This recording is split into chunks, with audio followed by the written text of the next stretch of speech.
Kidals, good evening. So ito na nga, ito yung ating first day ng ating Vlogmas.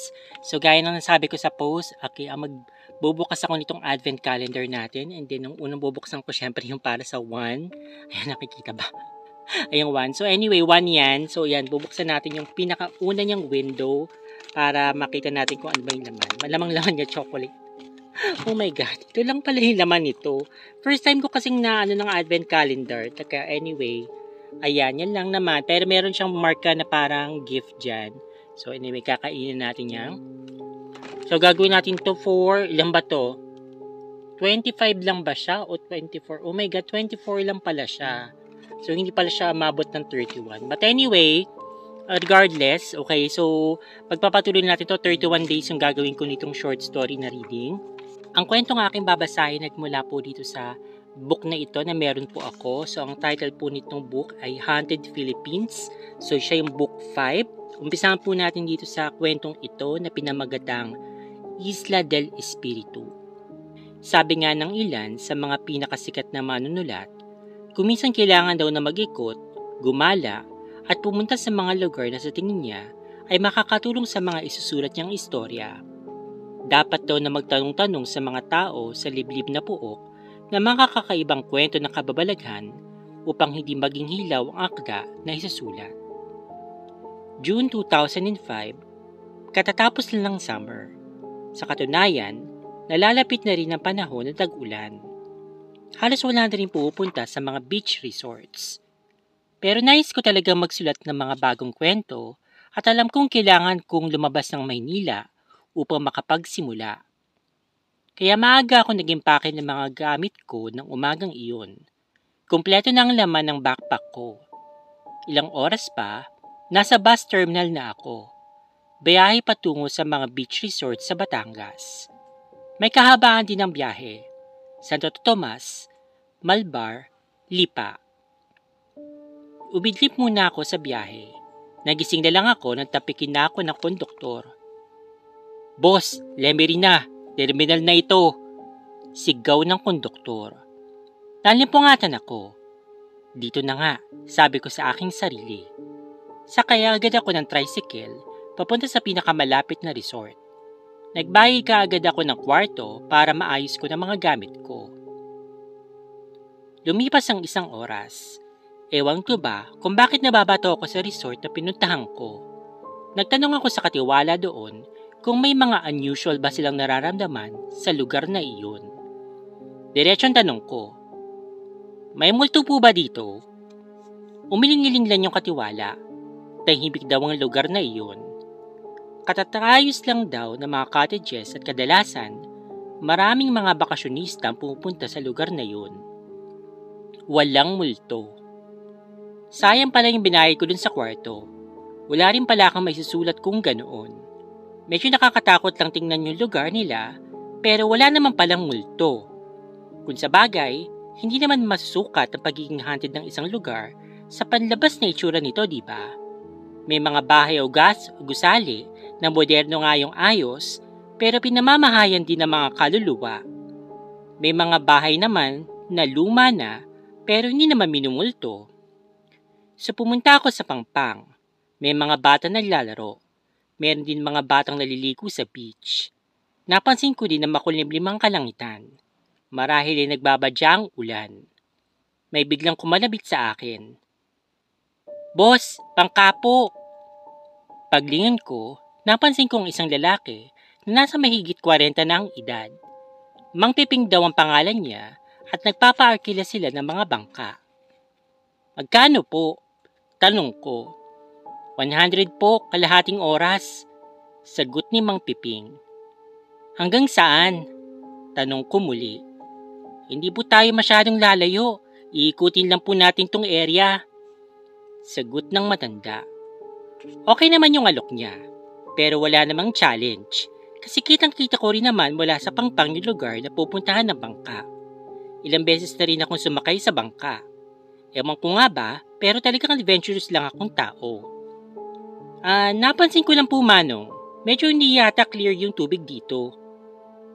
Malinis pa ang tubig dito kapag summer, kaya lang oras na pagkagtagulan na, medyo lumalabo na. Gusto niyo po ba talaga ng white sand? May alam akong island kaso babayaran niyo po ng 1,000 yung bangka. Malayo po kasi yun. Isang oras po yung babiyahihin natin. Bali special trip po yun eh. Suhestyon ni Mang Piping. White sand? Wow! Oo ba? Kung wala lang din ako makukuhang kwento ng katatakutan, at least makakapag-relax muna ako dito sa lugar na ito. Walang pollution, tahimik, walang pressure sa trabaho. Sa madaling salita, nagkasundo na nga kami ni Mang Piping. Rentahan ko yung motorboat niya, basta ihahatid niya ako dun sa island na sinasabi niyang may white sand at clear pang tubig kahit tag-ulan na. Ilang minuto pa at nasa dagat na nga kami. May mga bundok kami nadaanan, pati mga isla. Pagkaraan ng mahigit 40 minuto, huminto kami sa isang beach resort sa isang bayan sa Batangas. Tumingin-tingin ako pero hindi ko nagustuhan yung mga cottages doon. Namangka ulit kami hanggang sa makarating kami sa isang bayan na sikat din sa mga beach resorts. Pinot puti ang buhangin at sobrang linis din ng tubig. Napansin ko din ang mga cottages doon. Maayos naman. 4:00 na rin pala ng hapon. Nagbayad na ako kay Mang Piping at nagpasalamat sa tip na binigay niya sa akin para masulit naman yung pagpunta ko sa lugar nila. Inayos ko na yung gamit ko sa kwarto na nakuha ko. Katapat mismo ng beach ang aking cottage. Malamang mga 20 hectares din ang laki ng isla na yon. Noon ko lang naalala na hindi pa pala ako kumakain ng tanghalian. Buti na lang may hayawan at barbecue place sa tabi doon. Pagkaraan ng ilang oras ng pamamahinga, naligo na ako sa beach. Sobrang nag-enjoy ako sa dagat. Ang ganda talaga dito sa Pilipinas, lalo na yung mga islands. Sariwang hangin, tahimik, at ang ganda pang tingnan ng paglubog ng araw habang nakalubog yung katawan ko sa malinis na tubig dagat. Mga pasado 6:00 na nang umahon ako. Bumalik ako sa cottage ko upang mag-shower. Kinuha ko yung towel papunta sa banyo. Ganun na lang ang pagkagulat ko na biglang nagbukas ng kusa yung ilaw ng banyo. At hindi ako pwedeng magkamali. Tumunog yung click ng switch sa loob ng CR. Sigurado ako may nagbukas talaga ng ilaw. Kinilabutan kagad ako. Pakiramdam ko, may kasama ako sa cottage na yun na hindi ko nakikita. Sa sobrang takot ko, parang umakyat ang dugo ko sa aking ulo. Binuksan ko muna yung main door ng kwarto para mabawasan yung aking takot.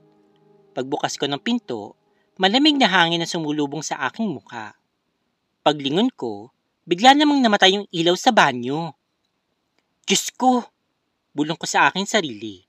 Talagang kinikilabutan na ako ng mga oras na yun. Pati nga pagsusulat, nawala na rin sa aking isipan. Pero bakit ganun? Hindi lang minsan na nangyari sa akin to. Kapag naghahanap ako ng mga kwento tungkol sa multo, kadalasan, nababakya ako. Kung kailan ko gusto makakita o makaka-experience na nakakapangilabot, wala naman akong nakikita. Pero kapag relax ang isip ko, saka naman ako nakakaranas ng mga ghostly encounters. Katulad na nangyari sa akin sa cottage, ano kayang meron sa islang iyon? Mabilis ako nakapag-isip. Kinuha ko yung towel, nilock ko muna ulit yung kwarto. Saka ako dumiretso sa reception area.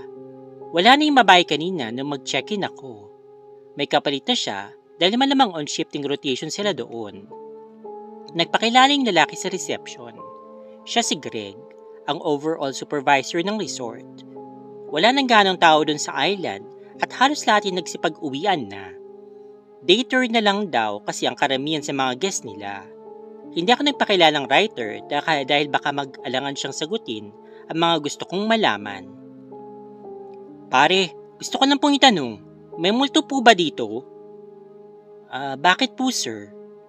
Kasi biglang nagbubukas ang ilaw sa CR eh. Nang malingat lang ako, nag-switch off ulit. Simpleng sagot ko. Saan po ba yung kwarto niyo po, sir? Usisa ni Greg. Yung last na unit na katapat mismo ng beach. Sagot ko sa kanya. Sir, aminin ko po sa inyo, may nagpapakita po talaga dito sa lugar na ito. Yung isang guest namin kanina, mag-overnight stay nga sana eh, pero hindi na siya tinuloy. May nakita daw po siyang babaeng nakaputi na pumasok sa kwarto niya, pero nung lumingon siya ulit, bigla namang nawala. Hindi na rin nakapagpahigil yung security guard ng resort na magkwento nang marinig niya yung mga usapan namin ni Greg. Sabi ng guard, kapag ganito yung season, wala na halos pumupunta dito sa lugar na ito. Bihira na yung tao. Kaya madalas na ulit nagpapakita yung mga multo. Pagkatapos kong makarinig ng mga pinagsasabi nila, saka ko nagpakilalang isang writer. Samantala, tuloy lang yung pagkukwento ni Greg. Ito din yung mga klase ng mga nakikita nila sa nasabing isla. Malaking aso. Madalas itong nagpapakita sa paligid ng resort. Pero kapag naman sinundan ng guard, bigla naman daw itong nawawala. Napakalaki rin daw ng asong itim na ito. Halos yung laki ng tao. Itim na ibon. Bigla na lang daw sila nakakarinig ng malakas na paggaspas ng mga pakpak na para bang may malaking agilang umiikot-ikot sa kubo sa isla. Nakita raw mismo ni Greg ang itim na ibon na nakadapo sa taas mismo ng puno ng balete. Kuminsan, uminom pa nga raw ito ng tubig sa gilid mismo ng pool sa loob din mismo ng resort na iyon. Anino ng isang sundalo. Ang security guard ang madalas na makakita doon sa resort ng anino ng sundalo na nag-march sa hallway. Sa dilim daw madalas na naaninag ang anino nito. Lumilitaw ang sundalo bandang 2:00 ng madaling araw. White Lady. Bagamat common na ang mga kwento tungkol sa mga ganitong klaseng multo, meron din daw nito sa isla. Madalas daw nagpakita ang babaeng nakaputi na namamasyal sa mga kwarto ng mga nag-overnight stay dun sa resort. Anticipating ghost. Ito yung term nila sa mga multo na inuunahan na yung guest sa plano nilang gawin. Madalas daw na kapag magbubukas ng ilaw ang guard, kusa na itong bumubukas. Kapag papadapit ang guard sa poste para patayin naman yung ilaw, kusa na itong namamatay. Hindi lang daw sa ilaw, kundi pati na rin sa mga air conditioner sa kwarto. Kusa na rin silang namamatay bago pa man i-switch off ng guard yung aircon. Sinasabi na lang nila na salamat dahil ang mga multo na ang nagpapatay at nagbubukas ng mga ilaw, na para bang nakakatulong na rin sila kahit paano sa mga guests at administrators dun sa lugar na iyon. Madalas na paglaruan ng mga espiritu sa isla ang ilaw sa kwartong ito. Natawa na lang ako. Akala nila siguro magagalit ako sa mga nalaman ko. Sa katunayan naman talaga, ang mga istoryang gano'n ang sadya ko sa kanilang lugar. Ang makakuha ng mga totoong kwento para sa Book 5 ng Haunted Philippines. Pero hindi lang basta mga kwento ang nakuha ko. Personal na akong naka-experience ng mga isang ghostly encounter. Sinama ako nila Greg at yung security guard dun sa spots kung saan lumilitaw yung mga binanggit nila. Kinuhaan ko rin ng mga pictures ng lugar na iyon gamit ang aking cellphone. Medyo may kadiliman na kasi ng mga oras na yon, kaya medyo malabo rin yung mga shots na nakuha ko. Bagamat kinikilabutan ako, lakas loob pa rin akong bumalik dun sa aking kwarto. Plano ko pa naman sana mag-night swimming dun sa pool pero hindi ko na lang tinuloy. Nagulat si Greg ng pagbalik ko, dala ko na yung mga gamit ko. Tinanong ko kung may motorboat ba na available para mahihatid ako sa bayan. Meron naman daw, sabi ni Greg. Nakiusap sila na huwag ko nalang babanggitin yung pangalan ng resort dahil siguradong matatakot na pumunta ang mga regular nilang bisita at kliyente. Hinigi ni Greg ang contact number ko para mabalitaan pa nila ako ng iba pa nilang mga kwento ng kababalaghan sa lugar na iyon. Nagbiro pa nga sila. Sana may palabasin sa wag kukurap yung mga multo dito sa island.